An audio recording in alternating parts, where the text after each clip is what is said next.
I have been living a digital nomad lifestyle for just over a year now, and honestly, it's been amazing.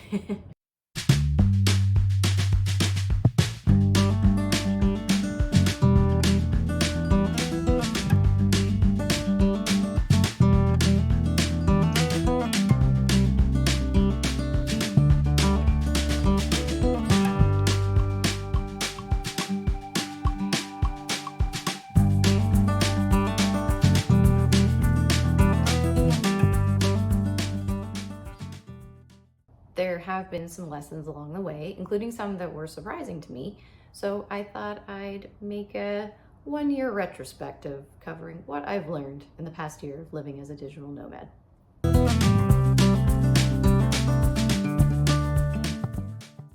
I realized when I sat down to edit this video that I get much more into, shall we say, the emotional and spiritual lessons that I've gained over the past year of living as a digital nomad rather than more specific or practical advice. But before you click away from this video, I really honestly feel that those are the more valuable lessons. A lot of what I've learned over the past year was really how to be a happier human being and also what's actually important to me. Stuff like where should you live, how should you support yourself.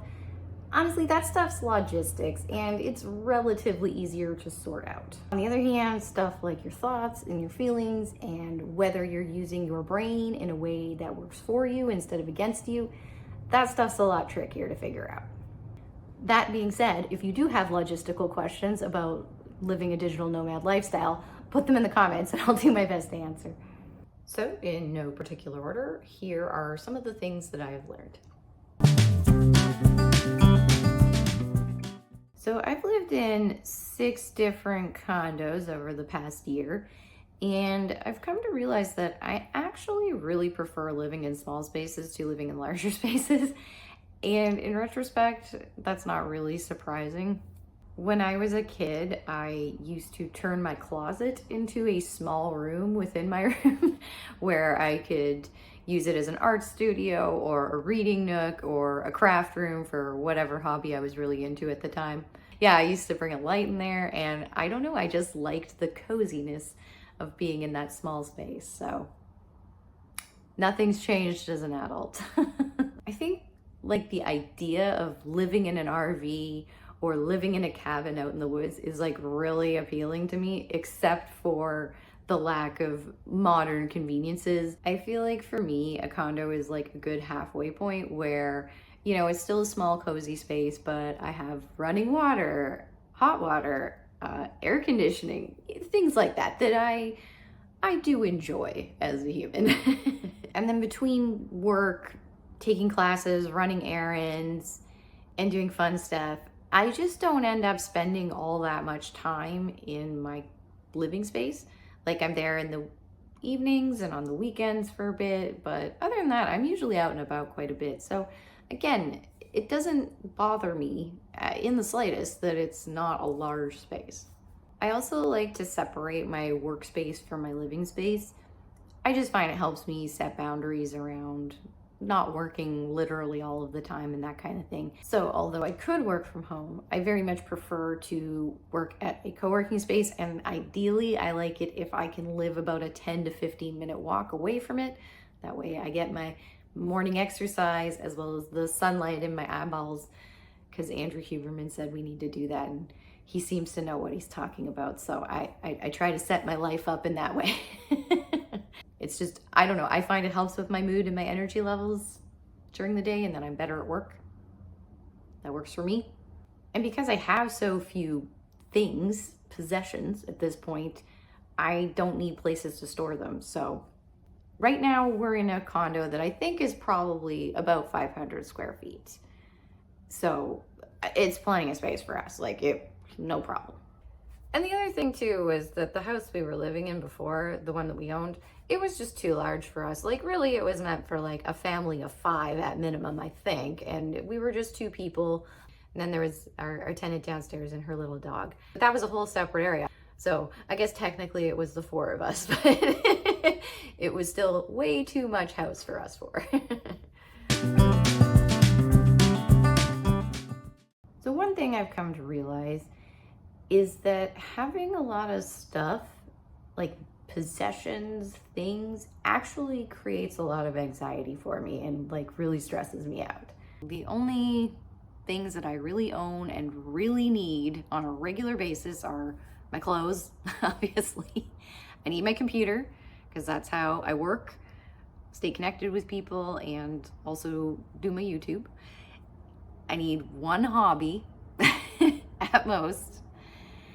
And that's it. Toiletries, because I'm picky about, shampoos and skincare. But other than that, and that's been the thing, like, there's never been a point where I ran out of something in terms of my skincare and wasn't able to replace it. Like, there's always stuff available. So that's the thing, like, you really don't need to bring that much stuff with you, because if it comes up that you need a thing, usually you can just go buy it. So I was thinking about this some more later on, and I realized that one of the top benefits for me of living in a smaller space is that it really requires that I am intentional about what I buy and what I own. When you only have so much space and you also need to be able to carry pretty much everything that you own, you don't buy anything that isn't useful or that you don't love like 10,000%. I am very particular about the clothing that I buy. It has to be in the right color palette and I need to actually wear it regularly. Otherwise, it's getting donated. If I've had something and it's been sitting in my closet for more than a month and I haven't even thought about wearing it, it's time to go. I don't need that. I have a couple of hobby things that I bring around with me, but I'm actually gonna narrow that down for this year. What I found over the past winter was that I really didn't have a lot of time for hobbies. And at this point, YouTube is a hobby for me. So this is a big one that takes up a lot of my time right now. So outside of work, doing YouTube, and just looking at things in cities, because, if I'm in a new city, I want to go look at it, then I don't really have a lot of extra time. And my biggest hobby, honestly, is reading, which I just need my iPad for. So that's a thing I forgot. That's a thing I have an iPad, and I just get books out from my library, I read digital copies, and outside of that, I think probably just my colors is the only other hobby that I need. I realize now that in the past, when I've gotten into patterns of overconsumption or, buying stuff because, oh, well, it's only $5, it was because I was unhappy and I was trying to make myself feel better with some cheap clothing or home decor or whatever it was. But that only worked temporarily, and then I was still sad, but now surrounded by a bunch of junk that I didn't really like. And then I would feel anxious about all that stuff, and the cycle would continue. I think the issue for me was that I had all this stuff that I had accumulated over the years, but most of which I didn't use. So it would just get shoved into a closet or the garage. And then I didn't like interacting with those spaces. Like every time I'd open the closet door or I'd go into the garage, I would have this like guilt because there was all these things sitting there that I barely ever used or acknowledged, and it just made me feel like they were sad and unloved. And that made me feel bad. I don't know, maybe the Brave Little Toaster just really left an impression on me as a child. If you're not familiar with that reference, the Brave Little Toaster is an animated kids movie from the 90s, and if you've never seen it, don't. I think one of the biggest things that I've taken away from this whole past year is that I really value experiences. Like, that's what gives me juice in life. Like, that's what gets me excited rather than owning things. I just really like looking at things. And that's essentially what I do. Whenever I go to a new city, I'm like, let me look at this city. What's down this street? What's down here? What kind of parks do you guys got? Do you guys have a museum? I freaking love museums. Then I get to look at things and learn things. It's my two favorite things put together. And I said things a lot there, but you get what I'm saying. I feel like when I talk about my lifestyle, people have the impression that I'm just traveling all of the time and it's just a nonstop vacation. And that's really not how I'm doing it. I really just like to go to different cities and experience what it's like to live a day-to-day life in those cities. Like, that's what I'm doing. I'm still going to work and I get my groceries and I cook my own meals in my condo for the most part. Like I do go out and try, some local restaurants, but other than that, it's a pretty standard dull life. I always say that I'm really quite a boring person. I just like to be boring in various different places. If you're wondering what my favorite place has been to be boring in so far, hands down, Brisbane in Queensland, Australia. Absolutely loved the area we were living in. Had a nice walk to the WeWork. We lived just outside the CBD. I think it's called the West End. I'm gonna need to look that up. But it was a really nice area we were living in. It was a lot of residential condos, and then there was little cafes and restaurants all around us. There was a grocery store just around the corner, and then there was a pole studio that was about a 10-minute walk away, which is very important for me to get my exercise in. And there was also a great gym that Matt could walk to that was like 5 minutes away, and it was super cheap. I think it was at the university in the city. And so even though Matt wasn't a student, it was still like, I feel like it was like $10 a week to go there. And the weather was amazing. And I'm sure there's cockroaches around, but at least the building we were living in didn't have any. They're not the end of the world. I accept that if I'm living somewhere tropical, I'm likely going to have to deal with them. But it's nice to, live in a place where you're like, I turned on the lights and I didn't see any little skittering bugs. That's a pleasant surprise. Living nomadically really allows me to kind of keep things really simple in terms of my living space and what my responsibilities are in relation to it. And then that really frees me up to, spend extra time on projects that I'm interested in, for work or personal. I have the time to do YouTube as well, in addition to my job. And on top of that, I have time to do more touristy things, go and look at new things in cities, go and see cool stuff. And, I feel like when I owned the house, I really didn't have space to do that because there was always things that needed to be done around the house, like the yard needed to be weeded, something broke and I had to arrange for a repair person. Whereas now, if something, for one thing, there's no yard. There is there's grounds, I suppose, around the building, but it's not my responsibility to maintain them or even hire the people who do maintain them. The strata does that. I don't even do the strata council. Whoever owns this condo, that's their responsibility. So it's a lot more simplified. And then I have room to do creative things or, build something. So I really like that. I've heard people talk about figuring out what your keyless life is, and they don't mean in terms of not having a key, in terms of not having property. Oh, there's probably people watching this video who don't remember when you used to have to unlock cars with a physical key. All right, well, gather around, children and elders speaking. So when I was a child, you still had to use a key to unlock your car, and I don't really remember at what point it changed, but at some point they came up with the key fob. As you're approaching the car, you just press a button one time and all the doors will open. And so when people talk about the keyless life, they're talking about finding the most convenient path to things. So what is it in your life that is taking up mental real estate? It's slowing you down. It's something annoying or bothersome that you really don't need to deal with, but you currently are. What are those things that you can cut out? And for me, a big one was like property maintenance.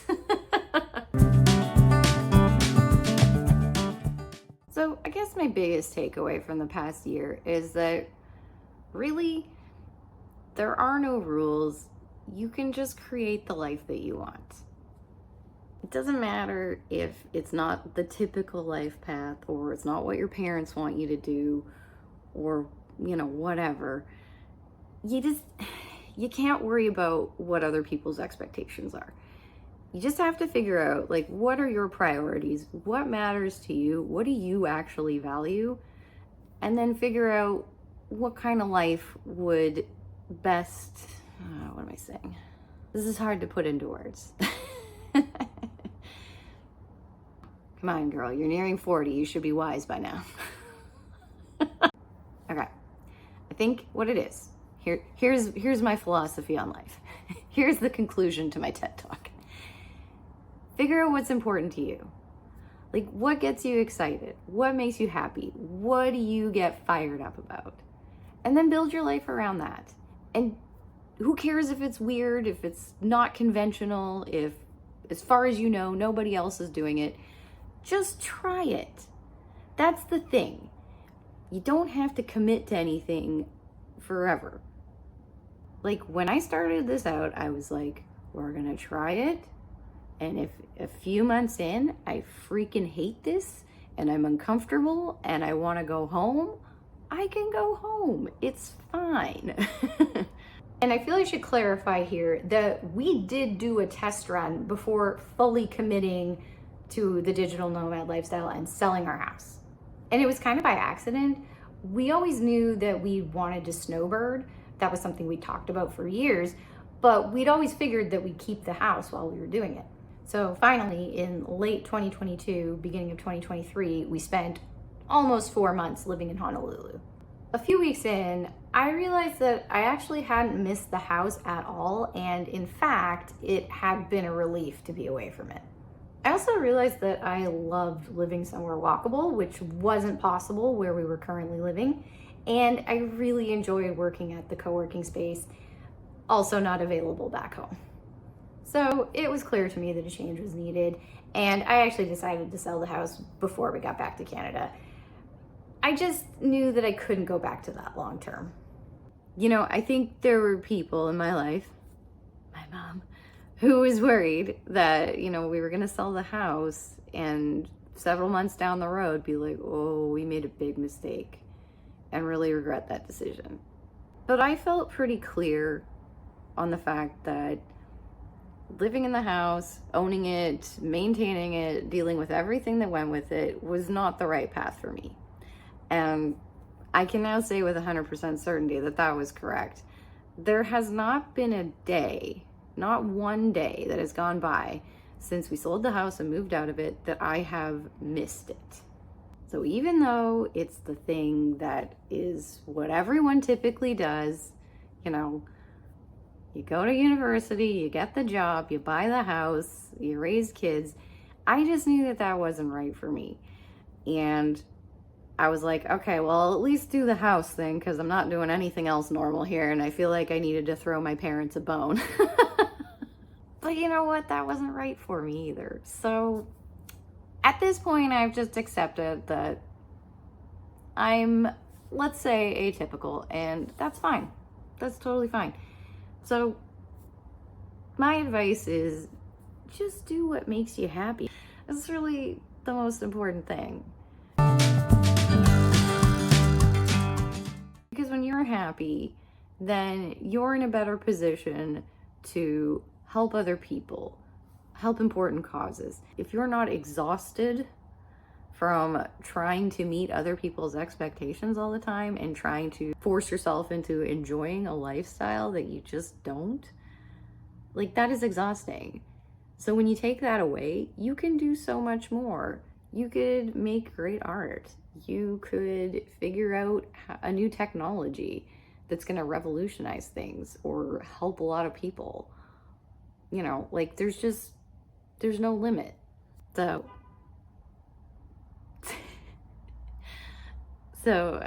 that's my advice.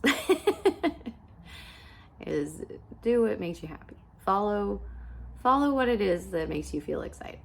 And you know, keep in mind that just because it's what makes you happy doesn't mean it's going to be easy. It's not always. But I feel it honestly is easier than trying to force yourself into a life that you don't want. I'm so grateful that I've been able to do this, and I'm so happy that we decided to. So, you know, at this point, living nomadically is the plan for the future. Obviously, stuff can come up. Something happened around 2020, I believe, that would have made this difficult, but you don't know what the future is going to hold. You just don't know. So you can't live your life by what ifs, right? Anyway, if you have any specific questions about how I do this, or if there's anything you're worried about, concerns, questions, let me know in the comments and I'm happy to answer.